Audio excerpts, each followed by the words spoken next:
Hi there, my name's Kelsey. My channel's Call Me Kels. If you're new here, I do a lot of cleaning videos, mom day in the life videos, and today I'm gonna do a meal prep video. If you're like me and get anxious when it's dinner time, when everyone says, "What's for dinner?" That's me. I get so anxious when they ask me what's for dinner and I don't know. So I thought I'd dedicate an entire morning to meal planning so I can freeze some meals. I got a couple things that we can freeze. That way you can just pull it out of the freezer. If you don't know what you're having for dinner, heat it up, you're good to go. Please be sure to subscribe so you don't miss out on future videos, and let me know in the comments below what your favorite recipe is that I made today. I always love hearing from you. Appreciate the love and support. Hope you enjoy it. Today we're going to start with my beautiful friend and neighbor's pumpkin bread. That's why it's labeled Sarah's Pumpkin Bread. She is such a sweet neighbor, and she made this bread for me when I came home from the hospital after giving birth to my son last October, and I absolutely love this pumpkin bread. It makes 2 loaves, so that's why when you see me pouring all these ingredients, it's going to look like a lot, but you get 2 loaves out of it, so it's so yummy. All the recipes from today's video are going to be listed down below. I'll have it all written out, and you can always reach out to me if you have any questions about them. So first things first, I'm just dumping everything into the mixer. It's so easy, and I'm sure there's some baking or cooking connoisseurs watching this like, oh, you should do the wet first and then the dry. Honestly, it's bread. It tastes totally fine mixing it all together at once. So I'm going to turn my blender on just to get things mixed, and you're going to see some really pretty artsy shots. You can thank my husband. He loves helping and getting some really pretty shots for my videos, and I'm extremely grateful because I think it adds so much. Now we're going to add, I believe it is 3.5 cups of flour. Yep, 3.5 cups of flour. And then we're going to add in all our yummy spices. Oh my gosh. I love fall. I love all the spices and the smells. Oh, this one has cinnamon, nutmeg, clove, and ginger. And an optional thing that Sarah said you could do is you could put some white chocolate chips in the bread. I just did it normal, but I would love to try it with the white chocolate chips. I think it would add so much.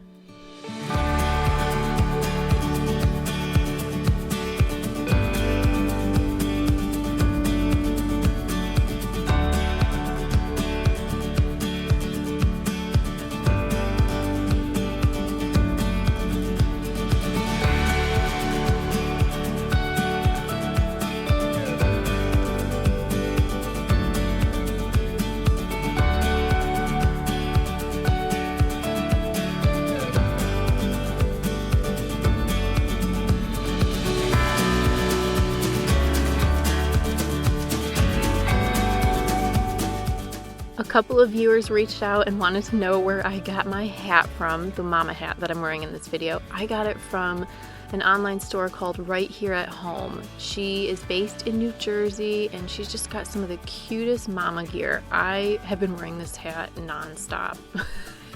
It's perfect for days that I don't wash my hair and I just kind of want to throw it up, which was on this day. I just threw it up in a bun, and I'll be sure to link her store down below so you can check her out. Now for the fun part, we're going to bake our pumpkin bread loaves. So I noticed that my glass loaf pan took longer to cook or to bake than the darker tin. So I buttered both of these tins and then filled them, 50-50 with both the mixture, and threw it in the oven at 350 degrees. The darker tin took about 55 minutes. The glass, I would say, took a little over an hour. But, do your toothpick test, check it, make sure they're done, and your house is going to smell so good. All right, it's a meal prep video, so we're multitasking here. So I'm getting my chicken breast in my Instant Pot to cook. You can cook your chicken however you want. This is going to be for our chicken chimichangas because we're going to shred the chicken. So if you want to cook it on the stove, in the oven, in your Instant Pot, in a slow cooker, you do you. I just needed to save on time, so I threw it in my Instant Pot for 12 minutes, put a cup of water in there, and I just let it go. And then we switched over to the Hawaiian Sloppy Joe recipe. Oh, these are so good. Perfect freezer meal. You can throw half of it in the freezer so it's ready to go. And you could easily cut this recipe in half, but I do the full recipe so we can have leftovers. For the Hawaiian BBQ sauce that you're gonna pour over the meat mixture, you need 8 ounces of crushed pineapple, cup of ketchup, 1/4 cup of molasses, 2 tablespoons brown sugar, 2 tablespoons of low sodium soy sauce, a tablespoon of yellow mustard, tablespoon of cider vinegar, teaspoon of chili powder, teaspoon of salt, half a teaspoon of ground ginger, half a teaspoon of smoked paprika, and half a teaspoon of pepper. I know it sounds like a lot, but it's homemade and it is so good. You know, rather than buying the little manwich in a can, this tastes so good. And it just, oh my goodness. It's not necessarily, I wouldn't call it a fall meal. I'd call it more a summer meal.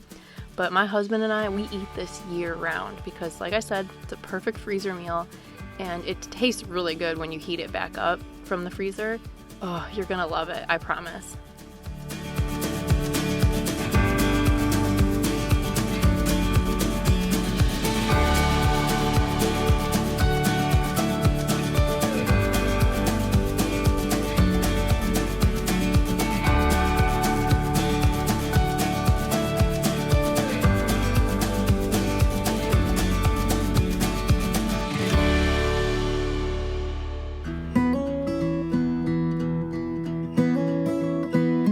There's a little wooden swing down by the pier. The moss hangs by the pines, been hanging there for years. When I took your hand and walked down to the dock, you told me that you loved me, you weren't ever gonna stop, and that's how I know. Don't be like me. Make sure you put this in a bigger bowl. I realized it when I was trying to stir it. I'm like, this is not gonna happen. So I dirtied up another dish because that's just life. And you're just gonna give it a really good mix to get everything incorporated, and then you're gonna get your meat obviously browned. Don't want any pink spots, and then you're just gonna pour that delicious creamy goodness all over the meat, and then you let it simmer for about 15 minutes on low heat. So it's super easy once you get everything going, and I don't even need to think about it. I just kind of let it sit, and then eventually I push it to the back burner so it can start cooling so I can freeze it. I'll follow you, the hills of Tennessee or the emerald ocean blue, of nothing else. I've been so sure that baby I belong. Pumpkin bread was done, so it was time to pull it out. Oh, it just smelled so good. It smelled like fall in our house. And the chicken had finished cooking in the Instant Pot, so before you release the pressure, you definitely want to cover it with a towel. If you don't, a lot of water is going to come spilling out off the top because you have the water in there with the chicken. So I noticed you can see the towel starting to soak up a lot of the moisture. And one of my favorite little hacks to get shredded chicken is just use a mixer. Usually I put it in my KitchenAid mixer, but it was dirty from the pumpkin bread. So I just grabbed a hand mixer and I did it right in the bowl. Seriously, the best hack I learned from Jordan Page. It's so wonderful. Now I'm going to put some cumin, oregano, and a jar of salsa, and we're just going to let that bad boy hang out on the stove, and we're just basically trying to get rid of as much moisture as possible because you don't want too much moisture when you put it in your chimichanga when you wrap it up, because then it's going to leak out. So that's pretty much what we're doing right now. Once your chicken mixture is done, you also want to make sure you preheat your oven to 425 to get that going. And I like to leave the pan that I'm going to put the chimichangas on in the oven so it gets nice and hot. And we don't measure cheese in this house. We go by eyeball or feel. But, just put however much mixture you think will fit, add or minus, and then just try to roll it up. And if it's too much, pull some out, and you'll get the hang of it the more you do it. This made, I believe, 10 chimichangas. I haven't counted them, but we saved some and put some in the fridge, and then I froze all the rest of them. They turned out so yummy. But you could serve this up with some Spanish rice, refried beans, but honestly, we just eat the chimichangas as is. So now I just pulled out my super hot baking pan It's the Pampered Chef pizza pan. I use this for everything. I love it. It's seasoned and it's ready to go. And we're going to do some chimichanga Tetris, trying to fit them all on here. Yeah, it looks maybe, I don't know how many I got here for. Yeah, about 10.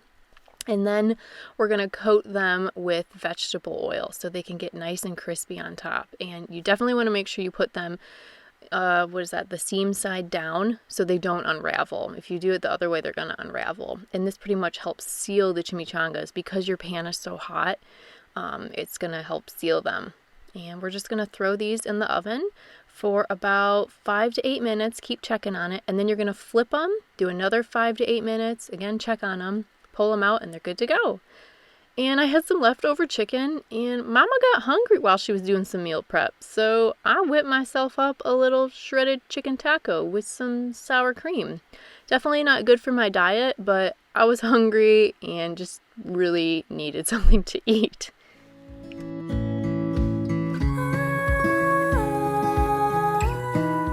This is one of my favorite fall recipes. My least favorite part is cutting the butternut squash. I don't like cutting vegetables, like big vegetables, like potatoes, squash. I'm always worried I'm gonna cut myself with the knife because it has happened. It's a little scary. But we're basically just going to peel and de-seed the butternut squash, and then we're going to cut them into 1/2 inch cubes so we can roast them. And I got this recipe from Run Fast, Eat Slow. It's a cookbook by Olympic marathon runner Shailene Flanagan and Elise Kopecky. I hope I said Elise's name right. If you love fall or if you love butternut squash, you are going to love this recipe. It's got butternut squash, cinnamon, and then of course you top it with Parmesan cheese. That is the winner right there. So after 3 years of chopping this butternut squash, finally I can put it into a 400-degree oven. I'm just drizzling some olive oil with some salt and pepper. And we're going to roast it for about 30 to 40 minutes. Again, keep checking it. And after every 15 minutes, you're going to, toss the squash and just to make sure it cooks evenly. And once you get that in there, you're going to slice up some sage. This is going to be the sage butter sauce that you're going to create for it. Oh, I mean, I've used dried sage, just the powdered kind, but fresh is best. It's crazy the difference it makes. And we're gonna get 4 tablespoons of butter. I've been using plant butter and honestly I'm impressed. This is pretty much all I'm gonna be buying from now on, plant butter. And once you get that all melted, you throw your sage in there off the heat and get it all mixed. It smells so good. I wish I could smell this all over again because it smelled so good.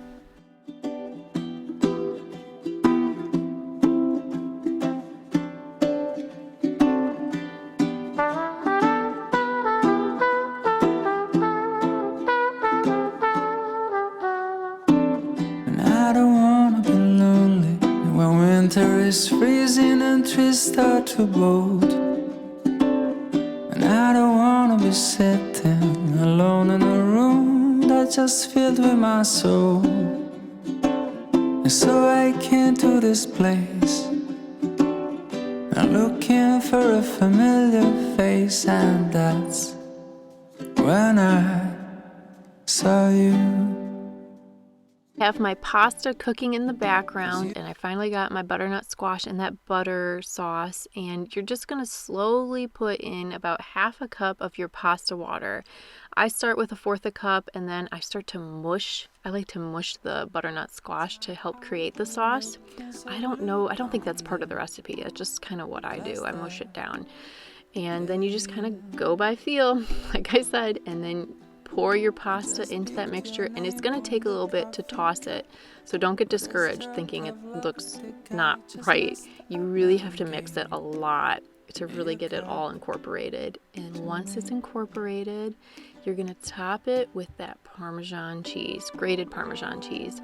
The recipe calls for 1/2 cup. Do I do 1/2 cup? Probably not. I probably do a little more. Freezing my chimichangas. Like I said, great freezer meal. I already have my Hawaiian sloppy joes ready in bags behind there. And you just throw these in the freezer and you just thaw them out throw them in the oven or throw them in the microwave, and they are good to go. Again, please be sure to subscribe so you don't miss out on future videos. I really hope you enjoyed this one. Let me know your favorite recipe in the comments below. I would love to hear it. And I would love to hear if you made them. That's always fun to hear. So again, thank you so much, and I'll see you in the next one. Matter, 'cause you don't know me and I don't know you, but it breaks my heart. Thanks for watching. Hope you enjoy these recipes with your family. It feels good to have a bunch of meals done for the week and then stuff in the freezer I can just grab when I don't know what to cook. But the downside to doing a whole meal prep day is all the dishes.